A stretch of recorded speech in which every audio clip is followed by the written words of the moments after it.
Bien, bonjour Samia. Bonjour Bernard. Alors, à l'apéro, c'est pas encore tout à fait l'heure, mais enfin, on peut en parler à l'apéro, on se souhaite souvent santé. Ouais. Et puis même les Vaudois ajoutent conservation. Je pense que ça veut dire conservation de la santé.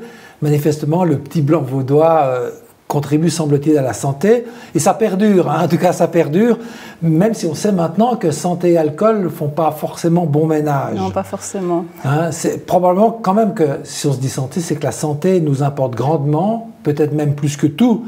Il y avait même un film de Pierre Hétet qui était sorti en 1966 qui s'appelait « Tant qu'on a la santé ». Ouais. Alors, pourquoi, d'après toi, pourquoi est-ce qu'on accorde une telle importance à la santé? Pourquoi est-ce qu'on a tendance à penser la santé d'abord? Bon, il y a plusieurs raisons pour ça, hein, mais une d'entre elles a été très bien capturée par les travaux du philosophe américain Norman Daniels, qui a élargi les travaux de Rawls sur ce que c'est qu'une société juste, en se demandant au fond quelle serait la place de la santé parmi les biens dont on a besoin dans une telle société. Et lui, il arrive à la conclusion qu'en fait, la santé, c'est un bien particulier, c'est pas le seul, hein, mais c'est un des biens qui ont cette caractéristique qu'on en a besoin pour les autres. On en a besoin pour avoir d'autres biens, pour avoir accès à des choix de vie, à ce qu'il appelle un éventail suffisant de choix de vie. En d'autres termes, la maladie, ça nous ferme des portes, ça nous empêche d'explorer des dimensions de l'existence, ça nous empêche de faire des choses qu'on voudrait faire. Et donc la santé est un prérequis pour le reste des biens de l'existence. Hein. Et on le constate d'ailleurs, hein, quand on est malade, on voit très bien que ça planifie notre vie pour nous. Quand on est malade chroniquement, on voit très bien qu'il y a des parties de notre existence qui petit à petit s'amenuisent ou parfois se ferment. On voit très bien que la santé, on en a besoin pour le reste. C'est pour ça que ça nous parle tellement quand on dit « tant qu'on a la santé ». Et puis, on observe aussi, si on regarde ce qui se passe un petit peu dans différents pays du monde, qu'on a effectivement tendance à mettre une certaine priorité à la santé. Ce n'est pas la première chose que les gens essayent d'acquérir. Hein, quand on regarde, la prospérité d'un pays augmente, évidemment, c'est des choses qui ont trait à la survie, aux besoins de base, qui vont commencer par être là où on va dépenser nos moyens. Se nourrir, pouvoir se nourrir, pouvoir avoir un toit sur sa tête, des choses très élémentaires. Mais dès que le minimum de ces choses-là est couvert, les pays se mettent à dépenser dans la santé, en fait, hein, avant de dépenser dans d'autres choses. Donc on a une certaine priorité pour la santé dans nos vies individuelles, dans nos vies collectives. Je dis bien une certaine priorité. Je ne voudrais pas donner l'impression qu'on met tous la santé en priorité numéro 1. Ça, c'est évidemment pas le cas. Hein. Mais on se rend compte quelque part que si on perd notre santé, on ne perd pas que notre santé. On perd aussi toute une foule d'autres choses que notre santé rend possible et devant lesquelles la maladie nous ferme des portes. Tu penses que c'est valable? Disons que la santé a un statut particulier, est-ce qu'on ne pourrait pas dire aussi, par exemple, de la sécurité? Le fait qu'on accorde tous une grande importance à vivre dans une société qui est sûre, est-ce que ça a le même statut ou un statut différent? Alors, c'est une très bonne question, en fait, parce que quand on vit dans une société sûre, on a même du mal parfois à se rendre compte de ce que ça représente de vivre dans une société qui ne l'est pas. C'est un facteur massif de pauvreté dans le monde, hein, l'insécurité, et les témoignages abondent de personnes qui disent « oui, mais en fait, on allait plutôt bien jusqu'à ce que quelqu'un vienne nous menacer ou vienne et que la police fasse rien », des choses comme ça. En même temps, le manque de sécurité, c'est une situation de risque. Ce n'est pas une situation de fait. C'est une situation où il pourrait arriver quelque chose et donc on peut aussi imaginer d'enterrer la tête dans le sable et de continuer à vivre comme si le risque n'existait pas. Et d'ailleurs, on voit qu'on a une certaine adaptabilité en tant qu'être humain à des niveaux de risque différents. On a tendance à s'habituer au niveau de risque dans lequel on vit. Hein. C'est très impressionnant dans les situations de conflit armé, par exemple, où les personnes font dans leur quotidien des choses qu'on n'imagine pas pouvoir faire en situation de conflit armé en tant que personne qui vit dans un pays en paix, mais on s'accoutume, peut-être malheureusement, mais peut-être heureusement aussi dans d'autres circonstances, on s'accoutume. Cela dit, ta question est peut-être un petit peu différente. Est-ce que la santé est le seul bien à avoir ce statut? Sans doute pas. Mais c'est clair que c'est une explication très facile à comprendre de pourquoi on donne ce statut particulier à la santé. Il faut souligner aussi que Norman Daniels est un Américain, il vit dans un pays où il n'y a pas un accès universel aux soins, et d'ailleurs une part de ses travaux avait pour but d'argumenter et aussi peut-être d'explorer intellectuellement qu'est-ce que voulait dire ce statut de la santé dans une société juste, dans une société comme la sienne, où en fait le libéralisme va jusqu'à faire remettre en doute le droit d'accès à la santé, puisque l'idée c'est chacun doit pouvoir décider s'il va s'assurer ou pas. Et on a vu toutes les histoires qu'il y a eu aux États-Unis autour des projets de Barack Obama pour élargir l'accès aux soins. On a vu des choses inimaginables en Europe, des personnes qui venaient, l'arme au poing d'ailleurs, défendre leur droit à ne pas être assurées contre la maladie. C'est quelque chose qu'on n'imagine pas tellement en Suisse, mais en fait, lui, il argumente en faveur d'un accès universel en disant que si on veut prendre au sérieux la philosophie politique libérale qui veut que chacun ait accès à des opportunités suffisantes, l'égalité des chances, eh bien ça présuppose un accès à la médecine parce que sans cela, la maladie frappe trop au hasard et chacun pourrait voir se fermer devant lui des chemins qui devrait pouvoir choisir si on prend au sérieux l'idée du libre choix.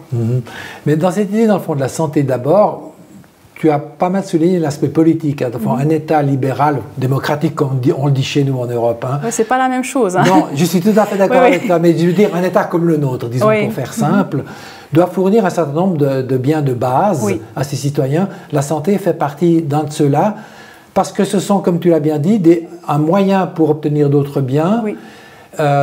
Et on en a besoin pour cette égalité minimale qu'est l'égalité des chances. Mais je veux dire, il y a aussi un autre aspect qui est l'aspect de la façon dont moi je ressens les choses. C'est-à-dire que pour moi, la santé est un bien. Je ne m'occupe pas forcément de politique, même si je suis évidemment très content que quand je tombe malade, on me prenne en charge. Mais je dis pour moi personnellement, en tant qu'individu, est-ce que je dis aussi la santé d'abord ou bien dire quelle est la place de la santé dans l'ensemble des valeurs auxquelles une personne se réfère en général?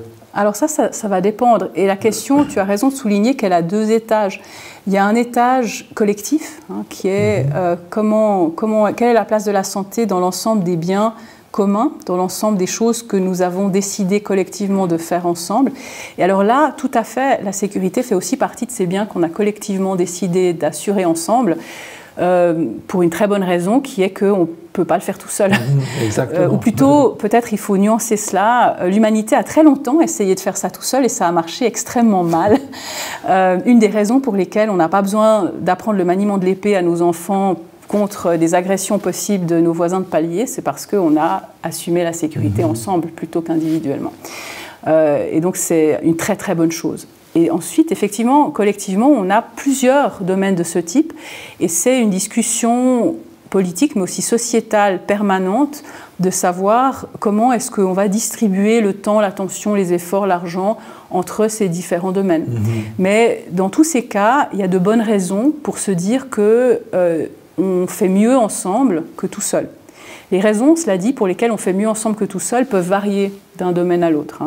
Et la raison pour laquelle j'hésitais tout à l'heure, c'est que je ne suis pas absolument convaincue que le raisonnement de Norman Daniels fonctionne pour la sécurité comme il fonctionne pour la santé. En revanche, si on le prend plus sous l'angle pragmatique, est-ce que c'est quelque chose que la société doit assurer parce que les individus ne peuvent pas le faire et parce que c'est une des composantes qui nous permet de vivre notre vie, cette fameuse nécessité que collectivement on doit assurer, que nos organisations sociales existent pour nous permettre de faire un certain nombre de choix, d'exercer nos droits, de vivre notre vie sans trop devoir la risquer. Ça, effectivement, ça ne comporte pas que la santé. Ça comporte toute une série d'autres choses.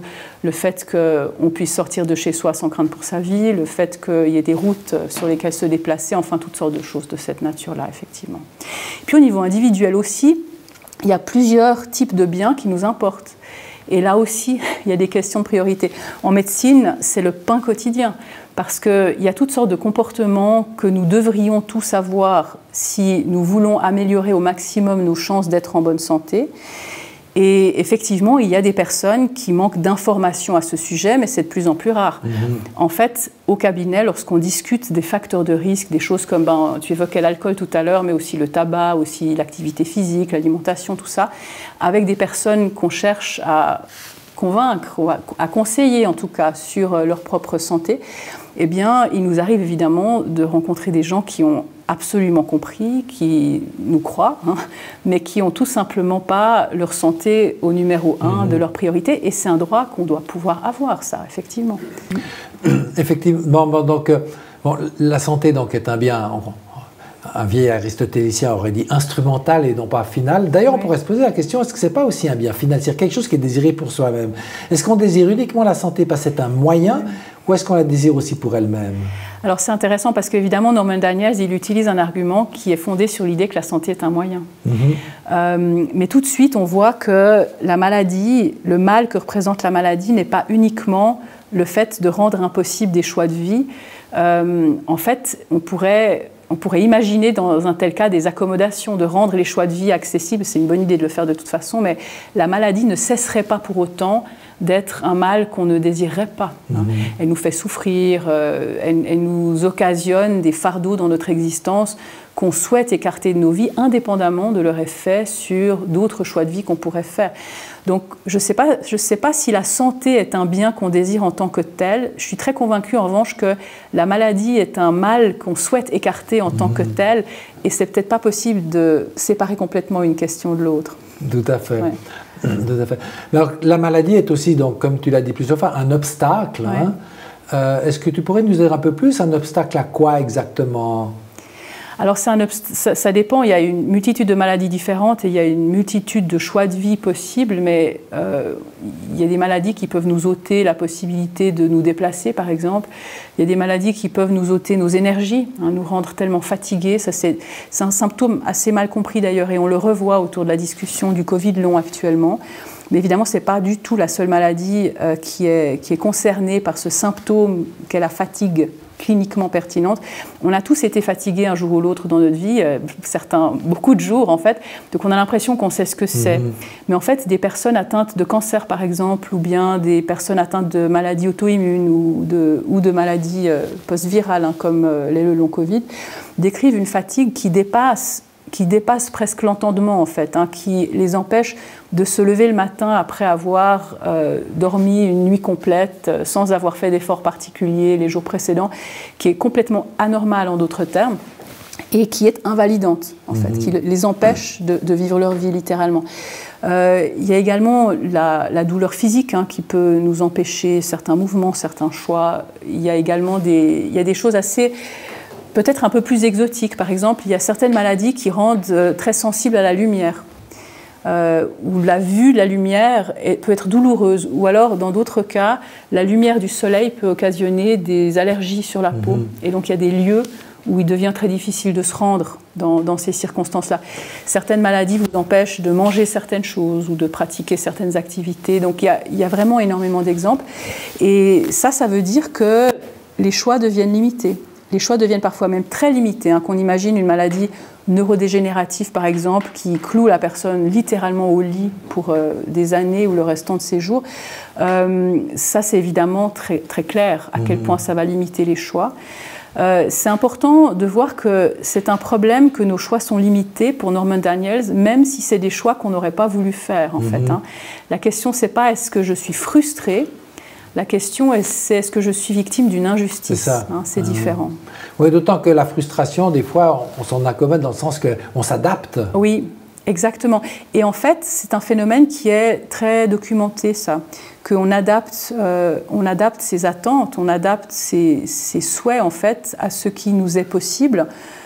Parfois un peu, parfois vraiment beaucoup. Je me rappelle de beaucoup de discussions, en fait, mais je me rappelle surtout d'une discussion que j'avais eue avec un patient qui était extrêmement atteint par une maladie auto-immune qui atteignait entre autres son système nerveux, mais pas seulement. Et c'était un monsieur qui est ce qu'on appelle grabataire, c'est-à-dire qu'il était alité en permanence, il était entièrement dépendant de l'aide d'autrui, il pouvait s'exprimer, on pouvait discuter avec lui, il pouvait parler, il n'avait pas d'atteinte cognitive. Mais ces journées se limitaient aux discussions qu'il avait avec les gens et puis à ce qu'il pouvait regarder par la fenêtre. C'était une vie extrêmement restreinte. Évidemment, il y a énormément de choix de vie qui lui étaient complètement impossibles. Et l'objet de la discussion que j'étais en train d'avoir avec lui, c'était au fond quels étaient ses espoirs et ses craintes pour la suite et quelles étaient les interventions dont il souhaitait ou dont il ne souhaitait pas qu'elles soient utilisées pour lui en cas de complications, ce qu'on appelle une discussion de plan de soins anticipés ou de directives anticipées à l'époque. Et en fait, j'étais très impressionnée par ce monsieur et par le fait qu'il décrivait sa qualité de vie comme excellente. C'est ce qu'on appelle des fois le paradoxe du handicap. Parce que je crois qu'il y a la même chose, la même analyse concernant les handicapés. Le paradoxe du handicap, c'était les gens atteints se sentent des fois beaucoup mieux que nous, on imaginerait en tout cas. Alors ça, c'est un phénomène documenté lui aussi, parce qu'en fait, lorsqu'on s'imagine en situation où on deviendrait atteint par une maladie qui limiterait nos capacités, en fait, on a devant nos yeux la perte. Et on déteste la perte, on déteste perdre des choses. Et donc on ressent une souffrance imaginaire, dont on sait qu'elle est imaginaire, mais on ressent cette souffrance de manière très forte et ça nous induit à dévaloriser la qualité de vie qu'on aurait dans de telles circonstances. En fait, si on s'imagine, la question qui est posée dans les études, c'est typiquement comment est-ce que vous évaluerez votre qualité de vie si vous deveniez, par exemple, paraplégique. On imagine, si je venais de perdre la capacité de marcher, comment je me sentirais à ce moment-là. Et on imagine qu'on se sentirait vraiment profondément atteint, très triste.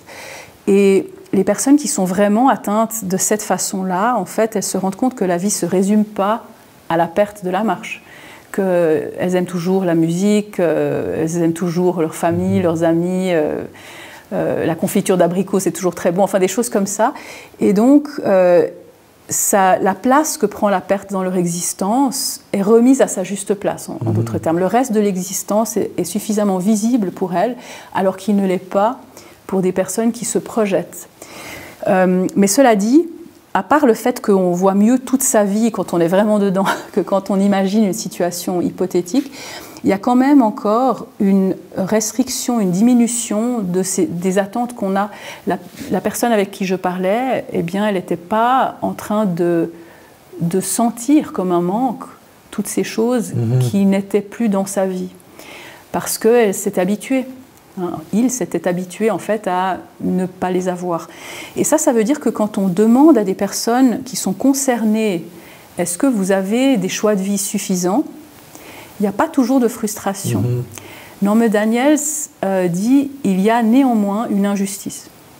Si on ne fait pas ce qu'on peut faire pour écarter ce sort de la vie des personnes, si on ne fait pas ce qu'on peut faire pour prévenir les maladies, pour les soigner, pour donner accès aux moyens de le faire à tout un chacun, eh bien, même en l'absence de frustration, il y aurait quand même injustice. C'est étonnant d'un certain point de vue qu'il parle d'injustice, parce que dans le fond, en tout cas dans le langage, peut-être qu'aux États-Unis c'est un peu différent, je ne sais pas, tu nous diras, mais quand je dis quelque chose est injuste, je pense qu'il y a quelqu'un qui est responsable de ce qui s'est passé. Alors que le fait d'être en bonne santé, ça paraît plutôt être un état naturel dont je peux être privé, mais est-ce qu'il faut parler d'injustice ? Certains, je crois que c'est Nozick qui parlait plutôt d'infortune. Alors, il ne parle pas d'injustice pour la maladie, Norman Daniels. En revanche, il parle d'injustice si on n'a pas l'accès aux soins qu'on devrait avoir. Évidemment, il y a des choses qui sont dans notre contrôle et des choses qui ne sont pas dans notre contrôle. C'est assez élémentaire, on le sait depuis l'Antiquité. Mais en fait, ici, il s'agit des moyens collectifs pour la préservation de la santé. Et plus spécifiquement, dans le cas de ces premiers travaux, tout du moins, de l'accès à la médecine. Alors évidemment, je fais cette nuance parce que l'accès à la santé, c'est évidemment pas seulement l'accès à la médecine. La médecine a une part substantielle dans notre accès à la santé, mais c'est même pas clairement une part majoritaire en fait, puisque nos conditions de vie, l'accès aux conditions de la bonne santé, nos conditions matérielles, physiques, sociales, jouent elles aussi un rôle qui est peut-être en fait supérieur à celui de l'accès à la médecine pris de manière isolée. Oui, c'est assez intéressant cette contribution de la médecine. Enfin bon, c'est bien connu, mais souvent on est impressionné par les exploits, donc les exploits notamment médicaux nous frappent, alors que la santé publique, les mesures de santé publique qui sont beaucoup plus efficaces en termes de santé, passent un peu inaperçues. Elles ne sont pas prestigieuses. Elles ne sont pas prestigieuses, et ce qui fait que peut-être leur absence, comme le dit Daniels, ne crée pas véritablement de frustration parce qu'on ne voit pas ce qu'on perd. Alors, bon, là, tu as parlé beaucoup, et c'est sans doute un point fondamental de la responsabilité sociale vis-à-vis de la santé. Mais maintenant, de plus en plus, on parle aussi de la responsabilité individuelle par rapport à sa propre santé. Alors ça fleurit entre le nombre de pas qu'on fait par jour, le nombre de verres de vin, comme on a dit avant, qu'on boit par repas, etc. Qu'est-ce que tu penses de cette espèce d'injonction, la responsabilisation? Bon, il y a beaucoup à dire sur ce sujet-là parce qu'en fait, déjà, peut-être pour commencer en guise de préambule, il y a effectivement une part de notre santé qui est entre nos mains. On devrait s'en réjouir, parce que ça veut dire qu'on a une part de contrôle dessus. Ça veut dire qu'on n'est pas les jouets de la fortune en question quand il s'agit de santé et de maladie. Heureusement, on doit en prendre conscience, on doit pouvoir en faire usage pour améliorer nos vies. Ok, ça c'est la première chose. Mais maintenant, il y a un deuxième volet qui est le fait qu'on a tendance à largement surestimer le rôle de nos propres efforts dans la santé. J'hésite un peu avant de le dire parce qu'en fait, ce n'est pas que dans la santé, mais peut-être qu'on y viendra après. On a tendance à largement surestimer le rôle de nos propres efforts et à sous-estimer le rôle du hasard et des circonstances sur notre propre santé. Et malheureusement, on a aussi du mal, ou en tout cas on a l'impression que c'est souvent difficile de comprendre que les deux peuvent coexister. On a l'impression que c'est un interrupteur, que c'est soit dans nos mains, soit pas. Et en fait, c'est les deux. En fait, c'est en partie dans nos mains, mais en partie seulement. Il faut aussi avoir de la chance. Il faut aussi, et une partie de cette chance, c'est le hasard de la naissance, des circonstances de vie dans lesquelles notre vie se déploie. Et puis parfois, c'est de la chance tout court. Ou de l'absence de malchance. Ou de l'absence de malchance. On le voit très bien d'ailleurs, on vient de traverser une grande maladie contagieuse, il y a une part de chance dans le fait d'être contaminé ou pas contaminé dans les mêmes circonstances. De développer un Covid long ou de ne pas le faire. Voilà, il y a une part de hasard là-dedans. Mais ce n'est pas que du hasard. Il y a toutes sortes d'autres facteurs, dont notre propre comportement, en fait. Et c'est la même chose lorsqu'on regarde, la fumée du tabac, c'est la même chose lorsqu'on regarde la consommation d'alcool, c'est la même chose quand on regarde tous les comportements qui sont liés à la santé. C'est une très bonne nouvelle qu'on puisse avoir une emprise, mais on ne doit pas la surestimer, parce que si on la surestime, qu'est-ce qui va se passer ? Si on la surestime, le premier effet secondaire qui est évident au cabinet médical en consultation, c'est que si on surestime, on culpabilise les malades, on blâme les victimes en fait. Si ma santé est entièrement dans mes mains et que je tombe malade, eh ben, ça veut dire que c'est de ma faute. Et on voit beaucoup trop de patients arriver en consultation voulant savoir, avant toute autre chose, qu'est-ce que j'ai fait faux, docteur ? Ils arrivent coupables. En fait, où ils se sentent coupables. Et évidemment, c'est ceux qui viennent qui nous posent cette question. Mais on peut s'imaginer qu'il y en a qui ne viennent pas parce qu'ils se sentent coupables. Et donc, c'est une idée qui n'est pas sans risque. C'est une idée qui peut être délétère. Ensuite, il n'y a pas seulement le fait qu'on peut soi-même se sentir coupable, mais on peut se sentir blâmé par d'autres. Ça peut aussi porter atteinte à nos liens, en fait. Et on peut être blâmé par d'autres de manière d'autant plus facile que si, voyant quelqu'un d'autre malade, je me convainc que c'est de sa faute, je me convainc en même temps que je suis à l'abri. C'est une manière de se rassurer soi-même. Ce n'est pas très honorable, ce n'est pas très noble, mais c'est un réflexe humain intelligible et très répandu. On le voit d'ailleurs dans toutes sortes de travers de langage qu'on utilise, jusqu'au langage qu'on utilise pour parler des morts, en fait. On annonce un décès en annonçant que le mort a vaillamment combattu. Il faut, comme s'il fallait l'exonérer d'être mort, comme s'il fallait excuser que il a bien essayé, quoi, il n'est pas coupable. Et en même temps, le sous-entendu, c'est que si on fait juste bien les bons efforts, peut-être qu'on n'a pas besoin de mourir. Et ça, c'est rassurant, mais c'est rassurant sur le dos des victimes. C'est ça, puis c'est rassurant, c'est une sorte de fausse réassurance. Mais bien sûr, exactement. Bien sûr, c'est une fausse réassurance, c'est mensonger, on se ment à soi-même un petit peu, pour autant que ce soit possible, en tout cas on se trompe, et on le fait sur le dos des victimes. Donc c'est quelque chose qu'on devrait changer, c'est un narratif qu'on devrait changer. La raison pour laquelle j'hésitais tout à l'heure avant de parler directement de santé et de médecine, c'est qu'en fait, ce narratif selon lequel ce qui nous arrive est dans notre contrôle exclusif, en fait, c'est un narratif omniprésent dans notre société.